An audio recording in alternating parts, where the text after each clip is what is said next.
ప్రత్యేక హోదా అంశంపై తెదేపా నేతల స్వరం పెరుగుతోంది. ఇచ్చిన హామీలను కేంద్రం ప్రభుత్వం నిలబెట్టుకోవాలని ప్రజాప్రతినిధులు డిమాండ్ చేస్తున్నారు. భాజపా రాష్ట్ర నేతలంతా కలిసి కేంద్రంపై ఒత్తిడి తేవాలని సూచిస్తున్నారు.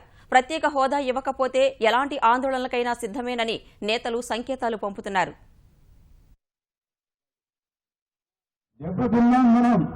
ఎవరిని నమ్ముకొని ఎన్డీఏ పార్టీలో చేరినామో ఆ ఎన్డీఏ పార్టీ మనం దెబ్బతీస్తా ఉంది. ఈరోజు ఎంత ఆశ పెట్టుకున్నాం, ఆశలన్నీ కూడా నిర్వికారం చేశారు. కానీ ఆశ చావలేదు మాకు.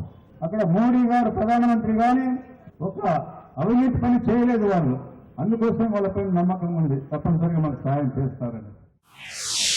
రాష్ట్ర ప్రజల ప్రయోజనాల కోసం మాత్రమే బీజేపీతో పొత్తు కొనసాగుతుంది తప్ప ఇక వ్యక్తిగత అవసరాలు కానీ వ్యక్తిగత కాంక్షలు కానీ మాకు లేవు. కేంద్రం మీద ఒత్తిడి పెంచుతూ మనకు రావాల్సినటువంటి సహాయ సహకారాలను రాబట్టుకుంటూ జాగ్రత్తగా ప్రయోజనాలను దృష్టిలో పెట్టుకుని ముందుకు వెళ్లాల్సినటువంటి అవసరం అని చెప్పేసి ఈ సందర్భంగా తెలియజేస్తూ ప్రజలు కూడా సంయమనం పాటించాలి.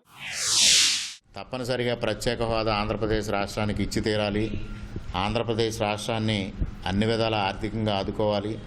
ఇవాళ ముఖ్యమంత్రి చంద్రబాబు నాయుడు గారు ఏదైతే ఆంధ్రప్రదేశ్ రాష్ట్రానికి ఆర్థిక అభివృద్ధి కోసం కృషి చేస్తూ ఉన్నారో ఆ కృషికి తగిన సహాయ సహకారాలు కేంద్ర ప్రభుత్వం నుంచి అందాలి.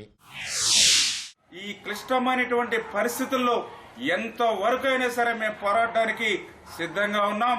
ఖచ్చితంగా అది కాంగ్రెస్ పైనైనా పిల్ల కాంగ్రెస్ పైనైనా బీజేపీ పైన అయినా సరే పోరాటానికి మేము సిద్ధం. కాంగ్రెస్ భారతీయ జనతా పార్టీ ఒకే కోవలో వెళ్లేటువంటి పరిస్థితి వస్తే ఈ రాష్ట్రానికి అన్యాయం జరిగేటువంటి సూచనలు కానీ కనబడితే ఎవరు ఊరుకునేటువంటి పరిస్థితిలో ఉంది. సీనియర్ నాయకులు అందరూ కూడా మీరు ఒత్తిడి పెంచండి.